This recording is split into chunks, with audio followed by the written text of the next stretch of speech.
हर हर महादेव। जय श्री राधे, जय श्री कृष्णा। आइए आज हम आपको हनुमान जी की बड़ी सुंदर, रोचक और प्रामाणिक कथा आपको श्रवण कराते हैं। तो इस कथा में मेन जो प्रश्न है वो है कि हनुमान जी पंचमुखी कब हुए। यूँ तो मैंने अनन्य कथाएं सुनी हैं, लेकिन प्रामाणिक जो बात मेरे सामने आई है वो मैं आपके समक्ष रखता हूँ। तो बने रहिए छवि भक्ति YouTube चैनल के साथ में, और इसी प्रकार भगवान की नई नई कथाएं श्रवण करके अपने जीवन को धन्य बनाइए। और ज़्यादा से ज़्यादा इस चैनल को लाइक कीजिए, सब्सक्राइब कीजिए और शेयर कीजिए, ताकि जन जन में ये प्रामाणिक कथाएं पहुंच सकें और जो जिज्ञासुक भक्त हैं उनके प्रश्नों का जवाब भली भांति मिल सके। आज जो विषय है वो है हनुमान जी की भक्ति, और इसी के अंतर्गत ये सभी कथाएं आएंगी। हनुमान जी के जो बीजाक्षर मंत्र है उसकी उपासना करके आपको मैं बताता हूँ कि किन किन लोगों ने लाभ उठाया। और यहाँ तक कि मैं आपको बताऊं, माता सीता ने भी हनुमान जी की भक्ति की, जबकि हनुमान जी को अपना पुत्र मानती थी माता सीता, और उन्होंने ही उन्हें अजर अमर होने का वरदान भी दिया था। अजर अमर सुत गुण निधि हो। और माता सीता वरदान देने वाली भी हनुमान जी की भक्ति की है, उपासना की है। हनुमान जी की उपासना करके ही इंद्र ने वृत्तासुर का वध किया था। इसी मंत्र का ही जाप करके भीमसेन ने जरासंध को पराजित किया था। और स्वास्थ्य सिद्धि के लिए ब्रह्मा जी ने भी इस मंत्र का जाप किया। विभीषण से इस मंत्र को पा करके गरुण ने अमृत का हरण किया था। और गर्गाचार्य जी से इस मंत्र को प्राप्त करके माता सीता ने उपासना करके हनुमान की सतानन नाम के महासुर को परास्त किया था। मैत्रेय मुनि जी ने पूछा पराशर जी से, माता सीता को क्या आवश्यकता पड़ी सतानन नाम के राक्षस के साथ युद्ध करने की? राम लक्ष्मण ये कहाँ थे? या राम और लक्ष्मण की अनुपस्थिति में युद्ध किया था माता सीता ने? पराशर जी ने सारा वृत्तांत बनाया। अलावा भी माता सीता को शस्त्र उठाना पड़ा।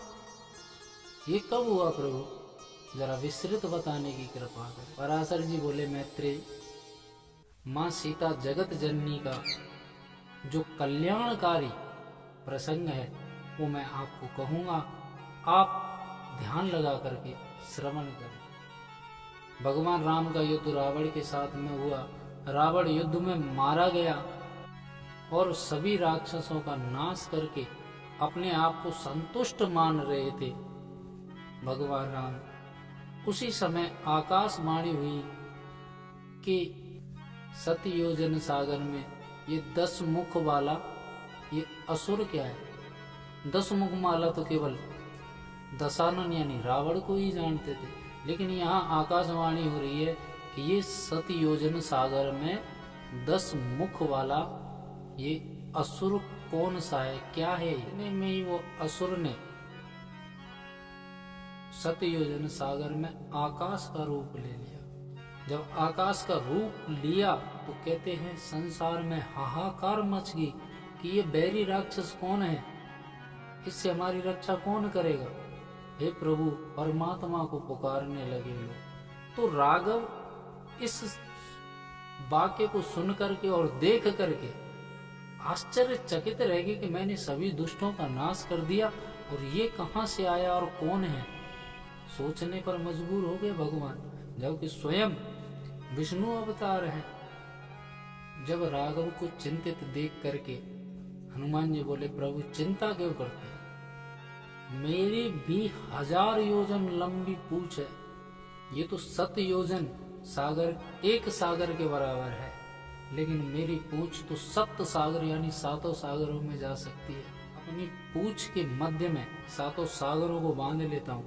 आप समुद्र पार करके सेना के साथ युद्ध कीजिए, इससे आप चिंता ना करें प्रभु। मैं वरुणालय में विशाल काय शरीर लेकर के बैठ जाता हूँ। कनक भूधरा कार शरीरा, हनुमान जी ने विशाल काय शरीर बनाया। उसके बाद में रामचंद्र जी युद्ध के लिए तैयार हुए सेना के साथ में।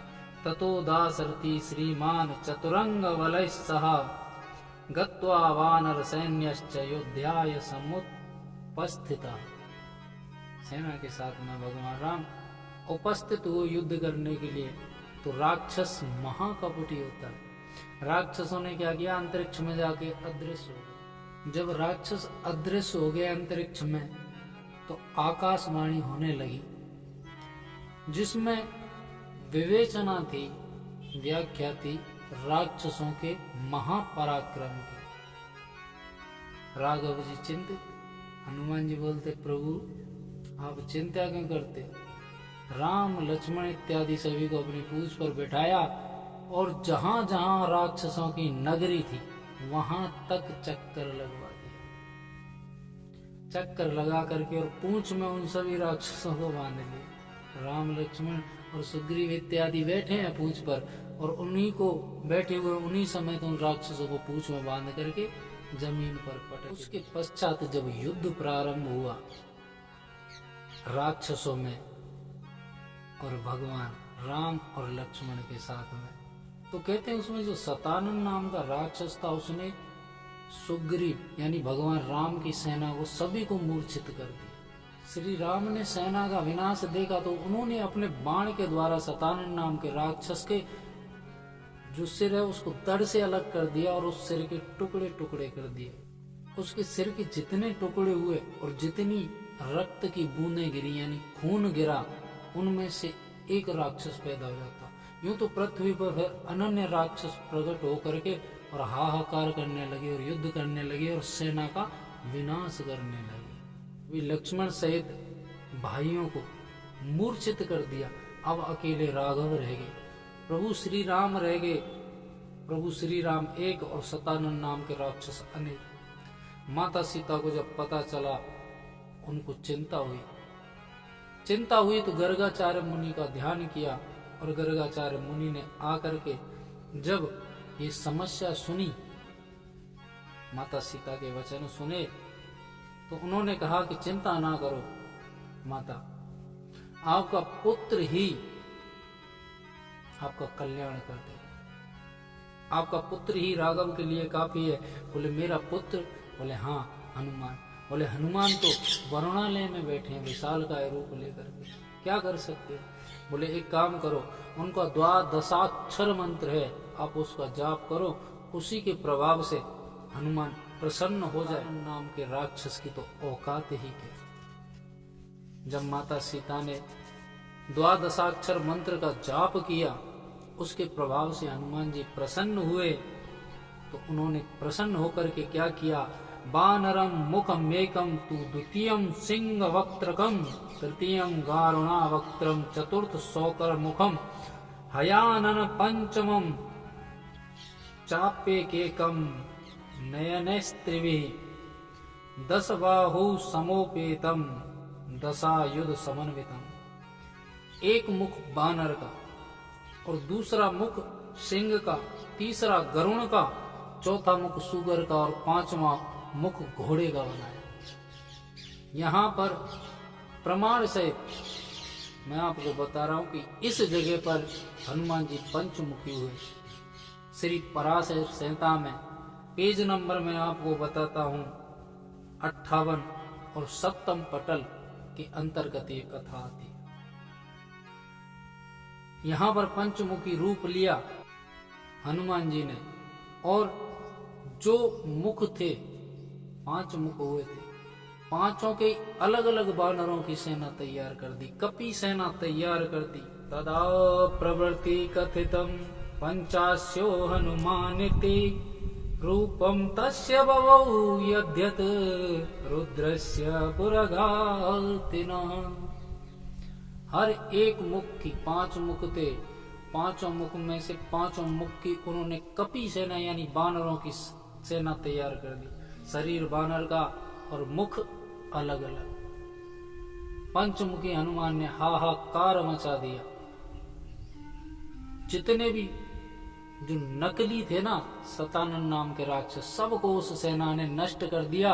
और अंत में माता सीता ने क्या किया, एक बाण लेकर के धनुष पर बाण चढ़ा करके और उस सतानन नाम के राक्षस में मारा, जिससे उसका अंत हो गया। माता सीता ने हनुमान जी की बार बार स्तुति की। हनुमान जी कहने लगे, मैया मैं तो आपका पुत्र हूं, आपको स्तुति करने की क्या आवश्यकता है। बोले, नहीं पुत्र, अगर मैं पुत्र मान करके आपकी भक्ति करती तो शायद आज मेरे राघव पर घोर कष्ट आ जाता, मेरे प्रभु श्री राम पर घोर कष्ट आ जाता। लेकिन मैंने गर्गाचार्य मुनि से आपके 12 मंत्र का जाप करके, उसका ध्यान करके, उसकी उपासना करके मैंने इस लक्ष्य को प्राप्त किया। कोटि कोटि प्रणाम हनुमत, कोटि कोटि प्रणाम। हनुमान जी कहने लगे, मैया अब दोष ना चढ़ाओ मुझ पर, मैं आपका बालक हूं। हाँ ठीक, आपने मुझे दर्जा दिया और इस लायक समझा तो ठीक है मैया, लेकिन अन्यथा आज के बाद में मेरी कोई उपासना नहीं करोगी। गर्ग संहिता कहती कि जो भी मनुष्य हनुमान जी के 12 मंत्र का नित्य जाप कर ले, नित्य उपासना कर ले, उसके जीवन में कभी भी कोई घोर कष्ट आ ही नहीं सकता। जय श्री राधे, जय श्री कृष्णा। आगे भी उपस्थित होंगे हनुमान जी की नई कथा लेकर के। तब तक आप बने रहिए छवि भक्ति चैनल पर, और इस चैनल को ज़्यादा से ज़्यादा लाइक करें, सब्सक्राइब करें और कमेंट करें। और अगर जिज्ञासुक प्रश्न हैं तो आप जिज्ञासुक प्रश्न भी कर सकते हैं। और मेरी एक विनती है कि कोई भी परीक्षार्थक प्रश्न ना करें। अगर आपके मन में कोई भी शंका है तो वो आप उसका कमेंट में या फिर आप संपर्क कर सकते हैं। जो स्क्रीन पर नंबर चल रहे हैं, हमारा नंबर सार्वजनिक है। तब तक के लिए जय श्री राधे, जय श्री कृष्णा, राम राम, हर हर महादेव।